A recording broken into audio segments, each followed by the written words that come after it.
Hi అండి. శ్రీలక్ష్మి ఛానల్లోకి స్వాగతం సుస్వాగతం అండి. చూడండి, ఇవి అలసంద గింజలు అండి. అలసంద గింజలు మొలకెత్తినట్టు చూడండి, ఎక్కినున్నాయి, బాగా మొలకెక్కినట్టు అండి. ఈ పులగూర చేసేదానికి అని చెప్పి చేసినాను. చూడండి, సట్టి బాగా పెట్టుకున్నాను. దాంట్లో కొన్ని నీళ్ళు ఆల్రెడీ పోసున్నానండి, ఇంకో కొన్ని నీళ్ళు పోసేసినాను. చూడండి, గింజలన్నీ దీంట్లో వేసేస్తున్నాను.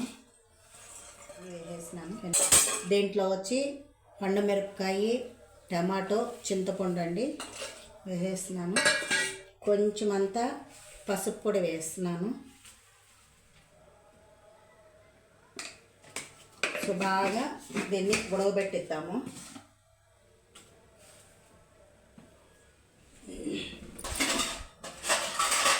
దీన్ని కొంచెం బాగా ఉడకబెట్టిద్దాము. చూడండి, మన పులగూర తిరగబాత పెడుతున్నాను.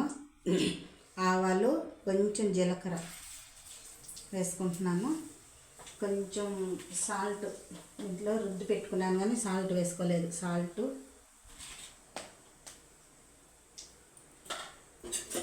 నేను అందాజుగా వేసుకుంటా వస్తానండి, మీకు చాలకపోతే వేసుకోండి, కొలతలేం కాదు ఇది.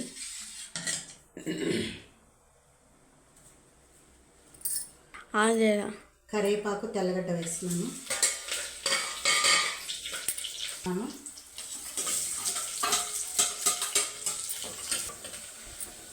చూడండి, మా ఇద్దరు బాగా వేగిపోయింది.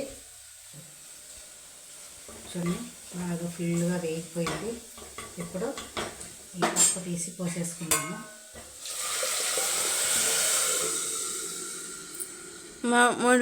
కచ్చగా మోటి వేసేసామవా.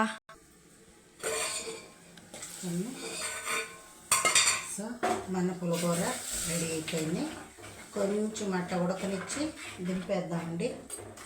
అయిపోయింది. చూడండి, అలసందలు, పచ్చి అలసందలు పులిహోర అండి.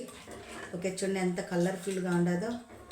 ఓకే అండి, ఒక 5 సెకండ్లు అట్ట ఉడకనిచ్చి తీసేద్దామండి. ఎందుకంటే నీళ్ళు పోసినా కదా, టేస్ట్ మారుతుంది. కొంచెం ఉడికినాక కొంచెం టేస్ట్ బాగుంటుందండి. ఓకే, బా సూపర్ అండి, సూపర్ అండి. Smell super super super. చూడండి, మన పులిహోర రెడీ అయిపోయింది.